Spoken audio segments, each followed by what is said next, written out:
naona ndugu yangu ni mgeni kwangu. Ushaikuja hapa tena ndugu yangu? Sana ama ni giza ndio maana watuonane vizuri. Mungu akubariki sana. Nipigie makofi mazuri ni kwa watu waliofika.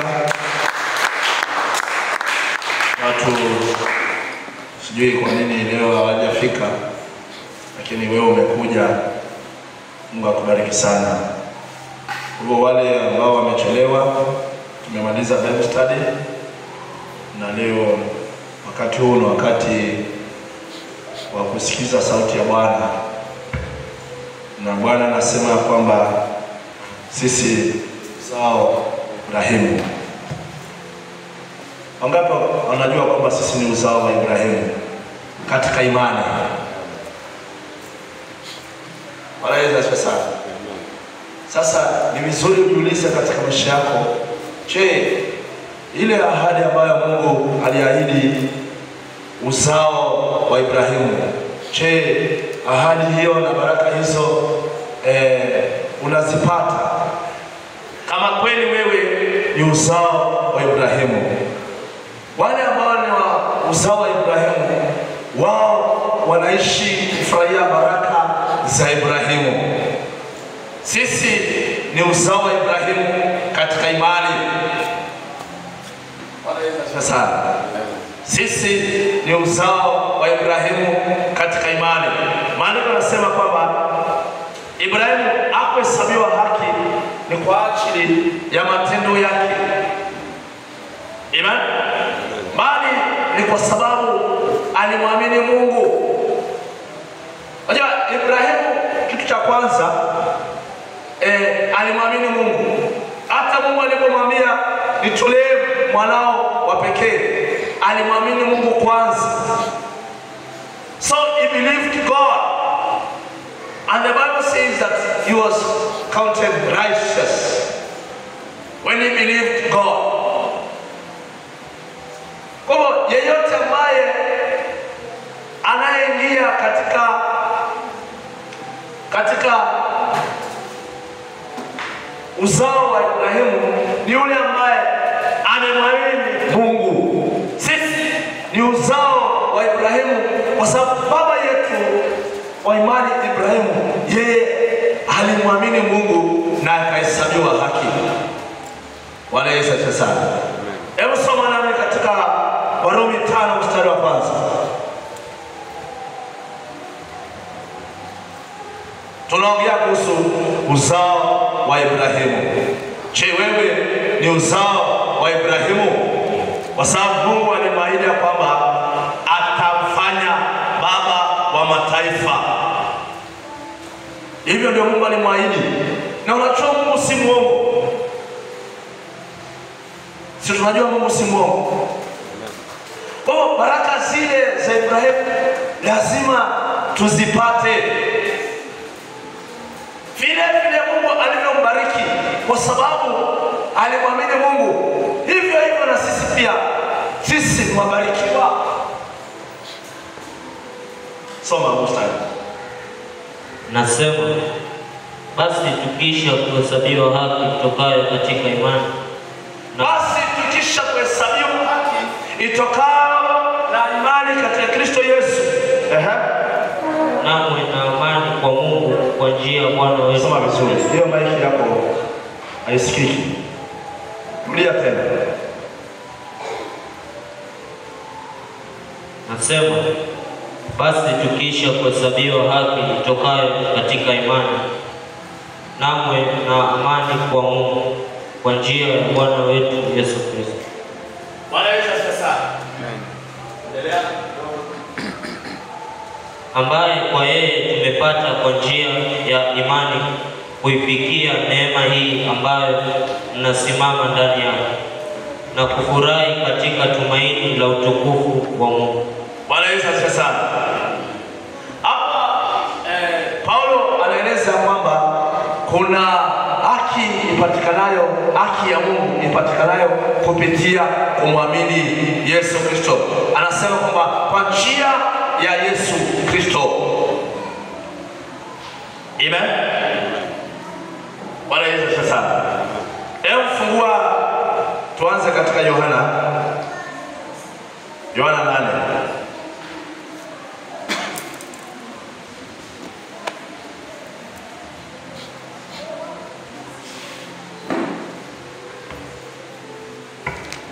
Anza 34. Yohana 8:34. Shuka nitakwambia maana utaachia. Nasema, Yesu akawajibu, amin amin nawaambia, kila atendaye dhambi ni mtumwa wa dhambi. Wala mtumwa hakai nyumbani siku zote, mwana hukaa siku zote. Basi mwana akiwaweka huru, mtakuwa huru kweli kweli. Najua ya kuwa ninyi ni uzao wa Ibrahimu, lakini mnatafuta kuniua kwa sababu neno langu halimo ndani yenu. Niliyoyaona kwa Baba ndiyo niyanenayo, nanyi vivyo hivyo mliyoyasikia kwa baba yenu ndiyo niyatendayo Yesu na Abrahamu. Wakajibu wakamwambia, baba yetu ndiye Ibrahimu. Yesu akawaambia, kama mngekuwa watoto wa Ibrahimu, mngezitenda kazi zake Ibrahimu.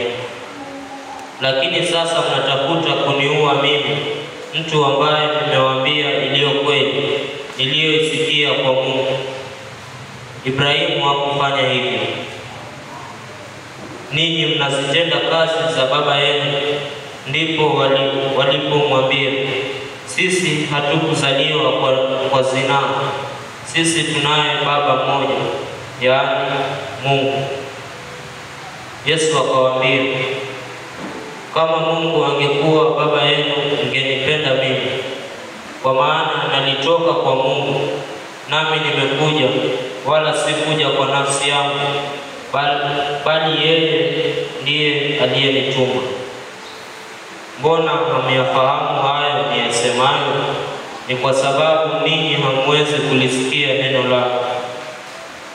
Ninyi ni wa baba yenu Ibilisi, na tamaa za baba yenu ndizo mpendazo kuzitenda.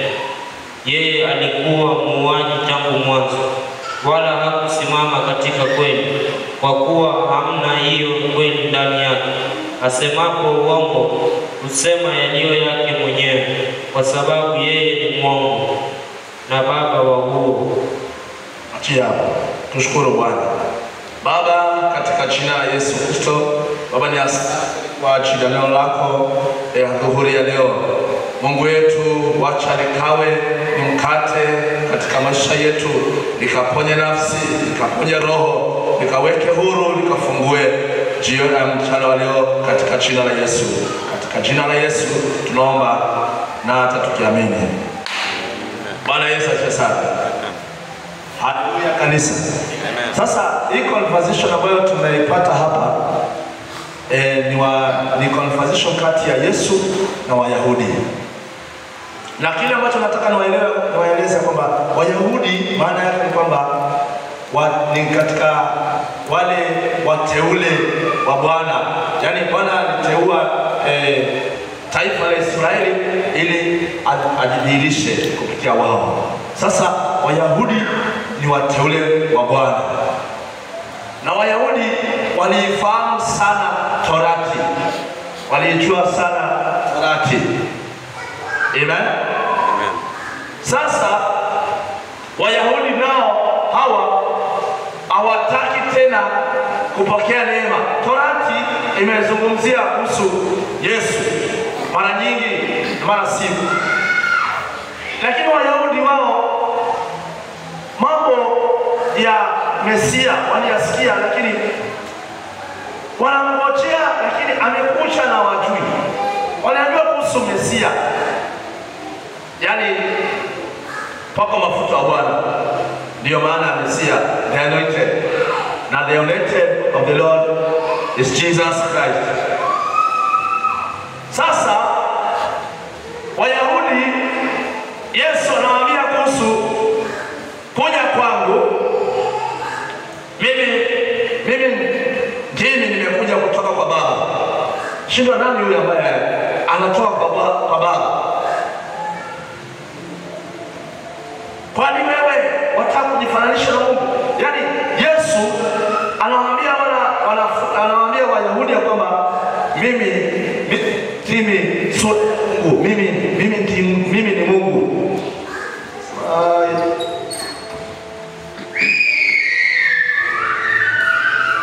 Yaani Yesu anawaletea habari za ufalme wa Mungu, lakini wao hawasadiki.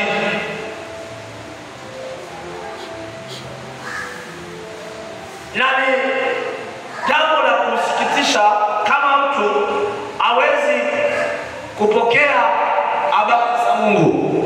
Unajua habari zingine unaweza kuzipinga, lakini habari zinahusu ufalme wa Mungu ni vizuri usipokee. Tena zina uzima. Neno la Bwana ni uzima.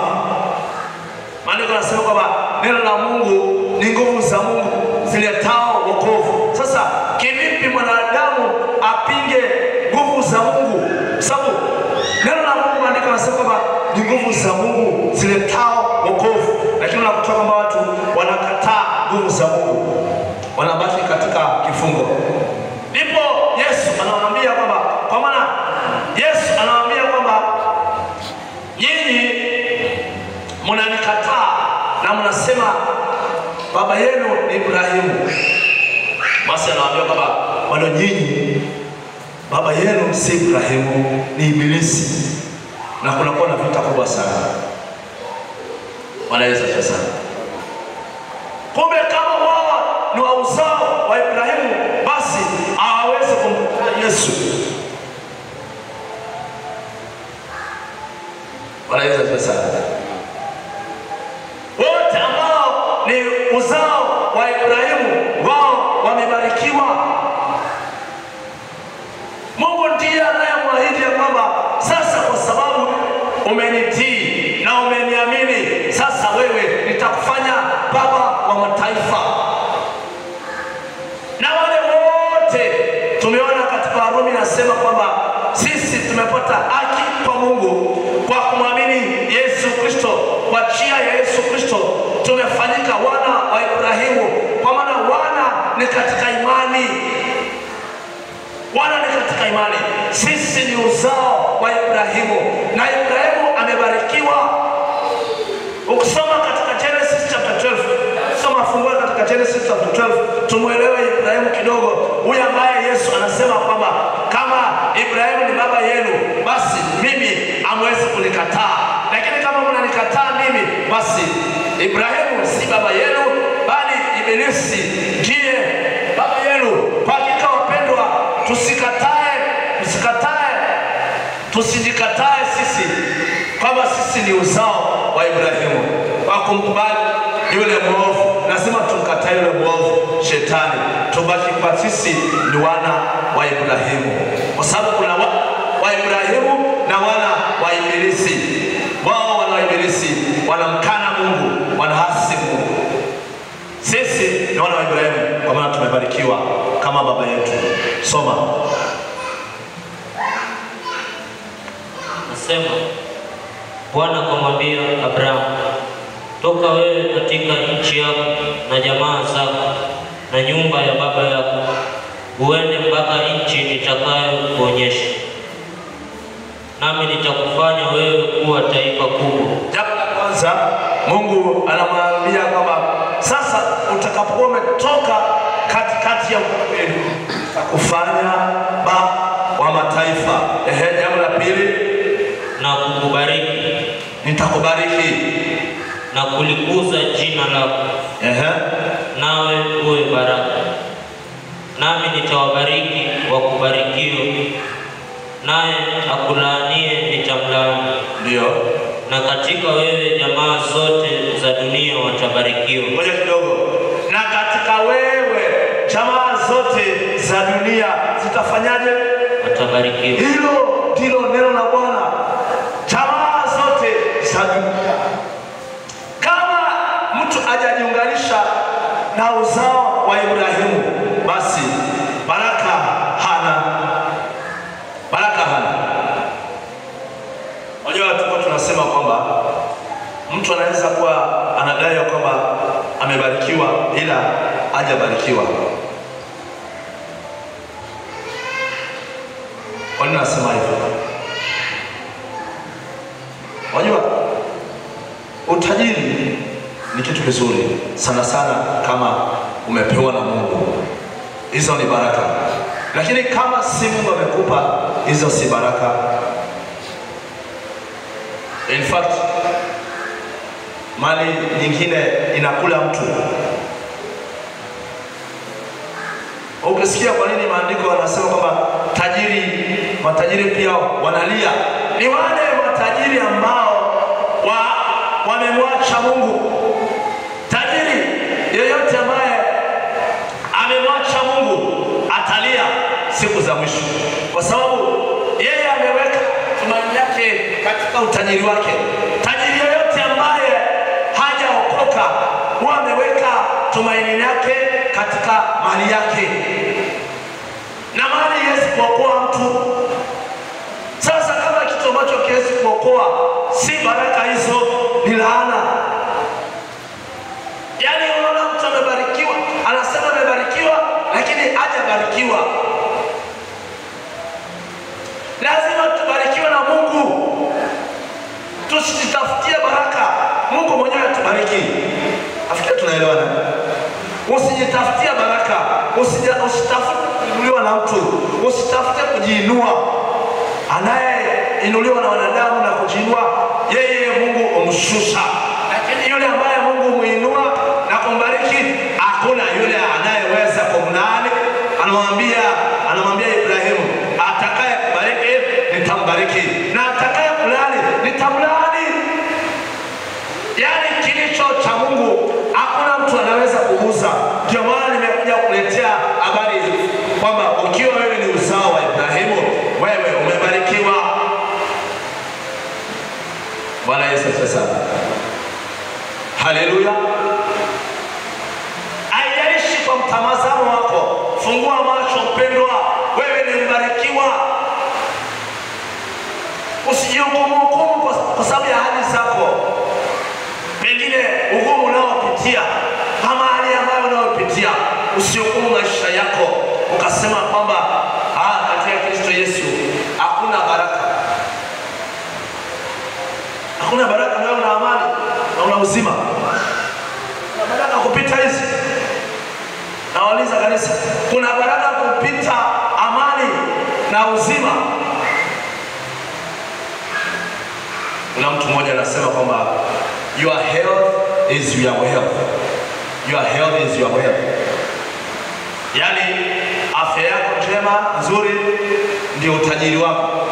Na anayepeana afya njema hata uzima wa mwili ni Mungu. Hakuna mwingine. Bwana Yesu asifiwe. Sasa Wayahudi wanamwambia Yesu, sisi tunamjua Ibrahimu, na wewe wasema kwamba hata kabla Ibrahimu ulikuwepo, na wewe umezaliwa juzi, si wewe ni Mungu. Yesu anajaribu kuambia kwamba mimi ndiye niliyembariki Ibrahimu, na nikaamuru kwamba kila mtu duniani kupitia Ibrahimu amebarikiwa. Na nyinyi mnakataa. Nyinyi mnasema mimi nimezaliwa juzi tu na Bikira Mariamu, kwa hivyo haiwezekani kama mimi nilikuwa kabla ya Ibrahimu. Bwana Yesu asifiwe. Anajaribu kuambia kwamba wale ambao ni wa uzao wa Ibrahimu hawawezi kumkataa Yesu. Wao ni wana wa Mungu pia. Wazao wa Ibrahimu pia wana wa Mungu. Azizi achana. Bwana Yesu asifiwe. Azizi achana. Na Ibrahimu kila mahali alipoenda amebarikiwa. Na hivyo ndivyo ilivyo nasi. Kila mahali tunabarikiwa vile Mungu alivyo, kwamba katika yeye vizazi vyote vimebarikiwa. Kwa hivyo sisi tunahitajika tu kuunganika na Ibrahimu. Tuunganika na Ibrahimu kama vile Mungu alivyo maagano akaweka na Ibrahimu. Na unajua Our God is a covenant keeping God. He cannot change what he has said. He will accomplish. That God will accomplish what he has promised. Unajua lazima wani kazi, lakini lazima ujifunze kumtumainia Bwana na kumwamini Bwana. Kazi ya kumtumainia Bwana na kumwamini Bwana ni kazi. Bwana Yesu sasa. Nasema ni kazi ambao kila mmoja anatakana aangalie katika maisha yake kama amefanikiwa katika kumwamini Bwana na kumtumainia Bwana. Kwa sababu jambo la kumtumainia Bwana usifikirie ni jambo rahisi. Jambo la kumtumainia Bwana inamaanisha kwamba unamtumainia Bwana na kila kitu ulicho nacho. Ndio maana ya kumtumainia Bwana. Kila kitu ulicho nacho Bwana aonekane. Yaani Mungu anaweza kujidhihirisha katika maisha yako, katika kila sehemu ya maisha yako. Mungu anaweza kujidhihirisha. Lakini kama wewe Mungu anapotubariki ndio tunaingia kiburi. Baraka hizi za kuonekana. Nasema kwamba kuna baraka zisizoonekana na hizi za kuonekana tu. Hizi nyumba, magari. Hizo kwanza watu ndio wapata shida sana. Wakiwa hivi, unajua hata maombi ya wengi. Mimi sijui Wakristo wangapi wao ujibidiisha katika kutafuta uso wa Bwana. Sijui wangapi. Yaani katika maisha yake yeye amejitoa katika kutafuta uso wa Bwana. Ikifika sehemu hiyo wengi wanarudi nyuma. Ikifika katika kumtafuta Bwana wengi wanarudi nyuma. Ndio anakuwa nasoma andiko moja kuhusu hiyo kwenda uweponi mwa Bwana. Hebu tuangalie hizo qualities. Soma katika Psalms chapter 15. Hebu angalia kidogo Psalms chapter 15. Tunapoongea kuhusu baraka zile zinaonekana na zile zisizoonekana. Yaani baraka za rohoni. Nasema, Bwana, ni nani atakayekaa katika hema yako? Hili swali linauliza, ni nani atakaye katika hema ya Mungu? Nani atakayekaa katika maskani mwa Bwana? Yaani nani yule ambaye atapatikana weponi mwa Bwana? Ni nani? Nasemaje? Ni nani atakayefanya maskani yake katika kilima chako kitakatifu? Ni mtu aendaye kwa ukamilifu. Moja, mtu ambaye anaweza kufika maskani mwa Bwana. Yaani yule ambaye atakayesiwa. Bwana Yesu sasa. Ama atakaye pata kibali. Tutumie hilo neno. Sababu unaweza kuja usipate kibali. Amen. Nasema kwamba naweza kuja weponi mwa Bwana na imani na katakata. Unaweza kuja weponi mwa Bwana na usipate kibali, na hapo ndo penye shida. Usikubali kabisa kuja weponi mwa Bwana na usipate kibali. Yaani ibada yako haikubaliki, kuinua mikono mbele za Bwana, maombi yako inakuwa ni bure. Usikubali. Bwana Yesu asifiwe sana.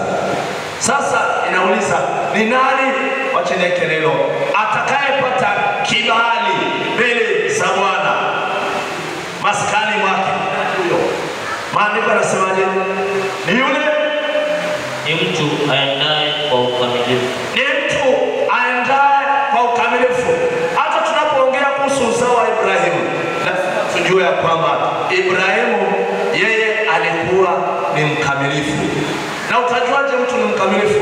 Sauti ya Bwana inapokuja juu yake. Yule mtu atatii ile sauti ama ataipuuza. Hivyo ndivyo utakavyojua mtu mkamilifu. Mtu mkamilifu ni yule ambaye anafanya mapenzi ya Bwana. Huo ndio ukamilifu wa yule mtu. Sasa yule ambaye atapata kibali weponi mwa Bwana, lazima jambo la kwanza hawe ni mkamilifu. La pili, na kutenda haki.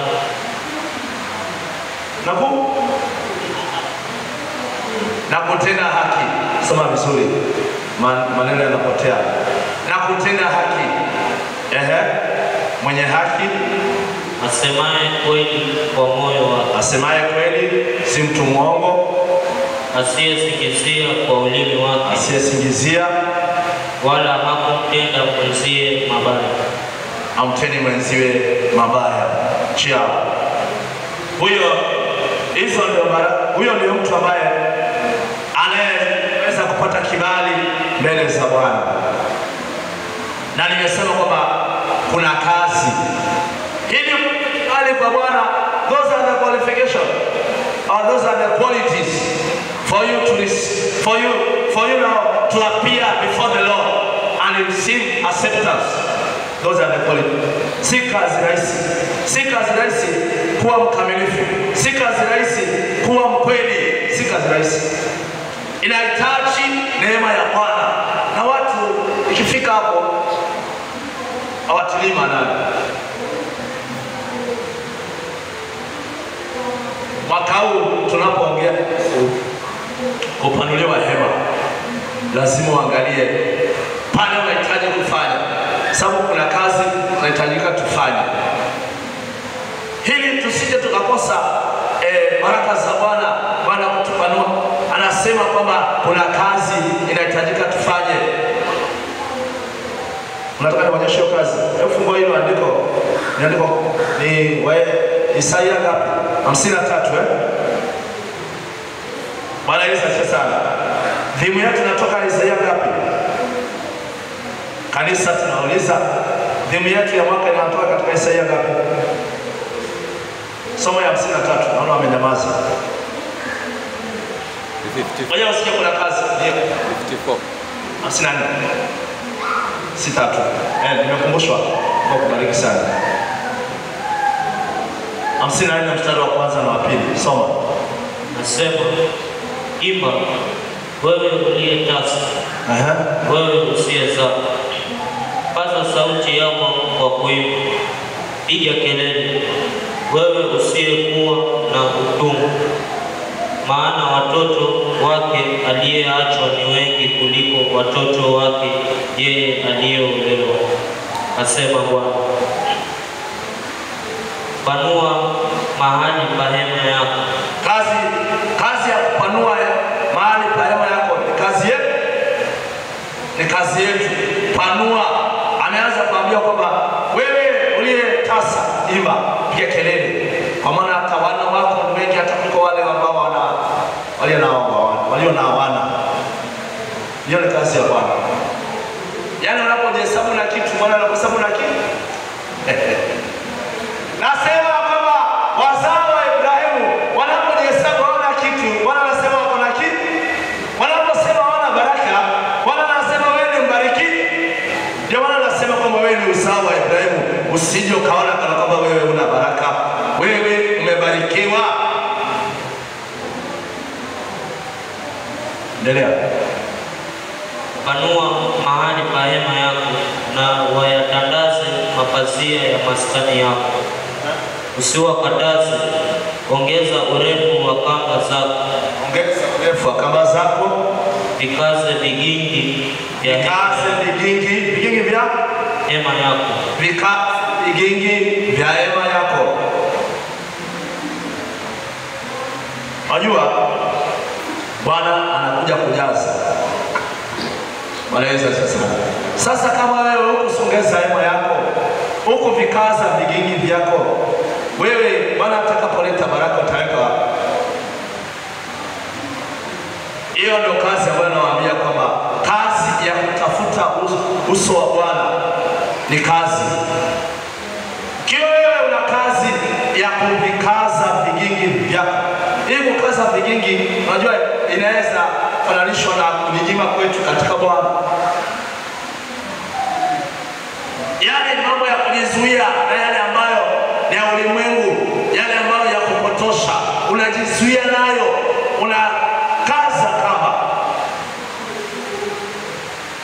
Bwana Yesu asifiwe sana. Unakaza kamba. Unajua ukisikia funga kweli kiunoni, mfano huo wa askari katika mwili. Bwana Yesu asifiwe sana. Funga kweli kiunoni maana yake kwamba hii longi ukifunga utaweza kufanya mambo mengi kiunoni. Bwana Yesu asifiwe sana. Utaweza kufanya mambo mengi, hautakuwa katika aibu. Vile vile kufunga kweli kiunoni, yani wewe ni mkweli, hakuna mambo ya aibu yatakupata. Wewe ni mkweli, ni kazi hiyo. Kufunga kweli kiunoni ni kazi. Sasa tumeona jambo moja ambalo lilisababisha Anania na Safira wafe, ni kwa sababu ya kuwa waongo, si kwa sababu ya sadaka. They lied the Holy Spirit. That's how people are missing the presence, are missing the blessings of God. Kwa sababu Bwana amesema kwamba songeza hema yako, vikaze vigingi. Vikaze. Bwana Yesu asifiwe sana. Fanikiwa kama vile unavyotia juhudi kila siku kuamka, ni kwa sababu ya riziki. Vile unavyotia juhudi, hivyo tia juhudi katika kutafuta Bwana. You know why? That you should put more effort on the things of the Spirit, even more than the things of the flesh. Kwa sababu kila kitu ambacho unaona kinaendelea katika macho kinapangiwa katika rohoni. Bwana Yesu asifiwe sana. Hilo tunajua kwamba kila kitu unachoona kinadhihirika katika ulimwengu huu wa kuona. Kila kitu unaona kinadhihirika kimepangiliwa and designed in the spirit realm. Sasa kama kila kitu kinapangiliwa katika spiritual realm, sasa kwa nini unatia bidii sana ukimbia? Nilikuwa naona mfano mmoja ambao si mzuri sana, haupendezi watu sana, lakini huwa nasema kwamba katika maisha yangu, wewe ukinipa dawa ya matatizo yangu utanisaidia. Na unajua hakuna dawa ambayo ni tamu. Ngapi mnajua hivyo? Mnajua lakini mnanyamaza, sawa tu. Sasa kama Mungu amekuja na dawa, si ni vizuri uipokee? Wanasema hivi tena, neno lolote ambalo haliwezi kubadilisha maisha yangu, hilo si neno la Mungu. Kama mhubiri anaweza kutumika na Mungu, acha nitoe Mungu. Kama mhubiri anaweza kutumika na wewe usisikie sauti ya Bwana katika maisha yako, huyo Mungu hajanena na yeye. Kama shida zako hazijaguswa, hazijashughulikiwa, amen, hata na shida zile za kumwasi kwenda kinyume na mapenzi ya Mungu, kama haujakemewa, basi huyo hajanena mapenzi ya Mungu, hajanena sauti ya Mungu. Bwana Yesu asifiwe sana.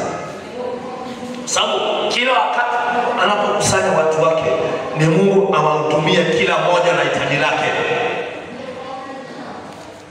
Umeelewa na hitaji? Yule wa kupotoka aambiwe aache njia zake za kupotoka. Yule ambaye kuinuliwa. Hayo ndiyo mapenzi ya Mungu, na Mungu mapenzi yake kwa kukusanyisha watu wake, yeye awahudumie. And every time when you come before the Lord, you must be ready to be ministered to. You must be ready to meet with your God, no matter the situation of your life. Bwana Yesu asifiwe. Haijalishi hitaji lako. Amen. Haijalishi hitaji lako. Kwa tunaona Wayahudi wao wakipingana na Yesu. Na Yesu Wayahudi wanajaribu kumwambia kwamba sisi baba yetu ni Ibrahimu. Lakini Yesu anakuambia hapana, ninyi baba yenu si Ibrahimu, baba yenu ni Ibilisi. Sisi tunaweza fikia mahali Yesu anakubaliana na wao kwamba nyinyi kwa hakika nyinyi ni Wayahudi, kwa hakika nyinyi baba yenu ni Ibrahimu. 100% Wayahudi baba yao ni nani? Sasa imekuwaje tena wamekuwa baba yao ni Ibilisi? Unapokataa mapenzi ya Mungu, unamaanisha kwamba mimi si mwana wa Ibrahimu tena, mimi si mwana tena. Yaani unakataa baraka za Mungu. Unapokataa mapenzi ya Mungu, unakataa baraka za Mungu katika maisha yao. Hivyo ndivyo watu wanajiondoa kutokana na mapenzi na baraka za Mungu. Naomba mchana wa leo utafakari moyoni mwako.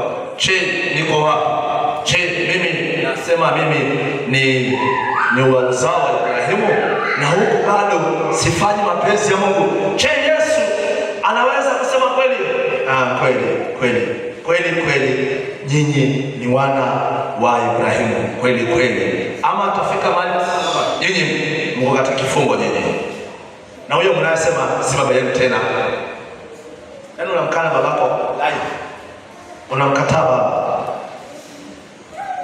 Hivi alivyo mwema unamkataa. Jua lazima wana wafanane na baba, lazima.